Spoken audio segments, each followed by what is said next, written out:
صدق اللہ العظیم ان اللہ وملائکتہ یصلون علی النبی یا ایھا الذین آمنوا صلوا علیہ وسلموا تسلیما۔ پڑھی الصلاۃ والسلام علیک یا سیدی یا رسول اللہ، الصلاۃ والسلام علیک یا سیدی یا حبیب اللہ۔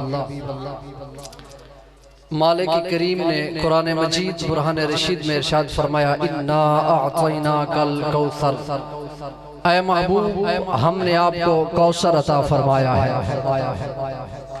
اب رب نے یہ نہیں فرمایا کہ اے نبی ہم نے آپ کو کوثر عطا فرمایا ہے، اے رسول ہم نے آپ کو کوثر عطا فرمایا ہے۔ اگر اللہ رب العزت یہ فرماتے اے رسول یا اے نبی ہم نے آپ کو کوثر عطا فرمایا ہے تو یہ وہم پڑ سکتا تھا کہ یہ جو کوثر ہے یہ نبوت کا تقاضا ہے اور یہ کوثر جو ہے یہ رسالت کا تقاضا ہے۔ اگر رب فرماتا کہ اے نبی ہم نے آپ کو کوثر دیا ہے تو یہ وہم پڑ سکتا تھا یہ جو کوثر ہے یہ نبوت کا تقاضا ہے۔ اگر رب فرماتا کہ اے رسول ہم نے آپ کو کوثر دیا ہے تو پھر یہ وہم پڑ سکتا تھا یہ رسالت، یہ کوثر جو ہے یہ رسالت کا تقاضا ہے۔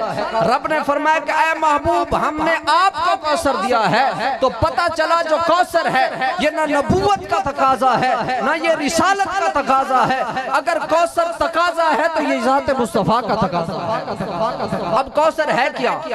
حضرت سیدنا ابن عبداللہ رضی اللہ تعالیٰ عنہما آپ فرماتے ہیں کہ نبی اکرم صلی اللہ علیہ وآلہ وسلم تشریف فرما تھے اور آپ پہ اونگ طاری ہوئی اور پھر آپ نے آنکھ مبارک جب کھولی تو آپ مسکرا پڑے۔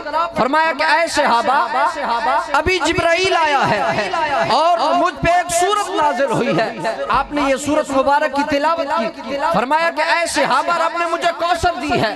فرمایا کہ تم جانتے ہو کہ کوثر ہے کیا؟ صحابہ اکرام نے ہاتھ جوڑ کے عرض کی یا رسول اللہ صلی اللہ علیہ وآلہ وسلم اللہ اور اس کے رسول بہتر جانتے ہیں۔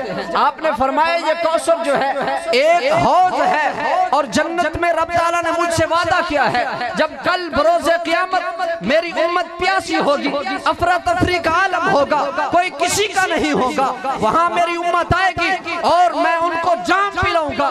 فرمایا جو اس کے برتن ہیں وہ آسمان کے ستاروں سے زیادہ ہیں۔ بعض نے کہا کہ کوثر سے مراد نبوت ہے، بعض نے کہا کہ کوثر سے مراد قرآن ہے، بعض نے کہا کہ کوثر سے مراد رسالت ہے، بعض نے کہا کہ کوثر سے مراد صحابہ ہے، بعض نے کہا کہ کوثر سے مراد کلمہ حق ہے۔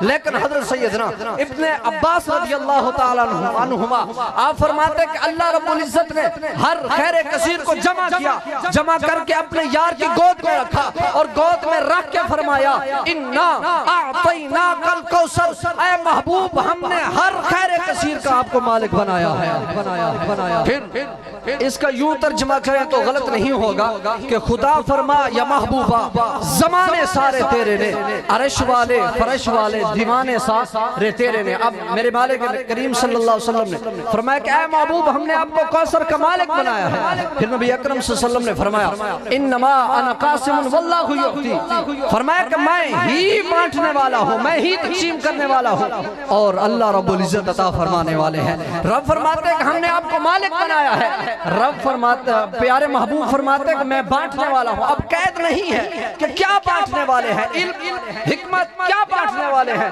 جو چیز رب عنایت فرماتا ہے اسی چیز کو میرے مصطفیٰ بانٹتے ہیں، تقسیم کرتے ہیں۔ اب اسی کے تحت مفتی عظیم حافظ ابن حجر فرماتے ہیں کہ نبی اکرم صلی اللہ علیہ وآلہ وسلم کو رب نے ہر خیر کثیر کی چابیاں عطا فرما دی، چابیاں عطا فرما کے مالک بنا دیا۔ فرمایا کہ آپ جیسے چاہیں تقسیم کریں، جس کو چاہیں تقسیم کریں، جب چاہیں تقسیم کریں۔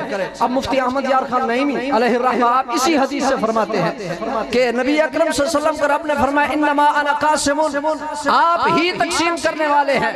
نبی اکرم صلی اللہ علیہ وسلم نے فرمایا کہ میں ہی تقسیم کرنے والا ہوں۔ آپ فرماتے ہیں کہ ہر چیز یہاں سے معلوم ہوا کہ علم بھی آپ تقسیم فرماتے ہیں، مال بھی آپ تقسیم فرماتے ہیں، اولادیں بھی آپ تقسیم فرماتے ہیں۔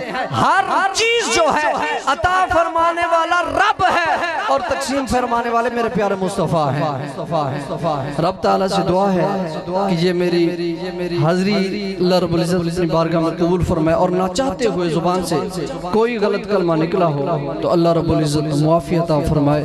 وآخر دعوانا الحمدللہ۔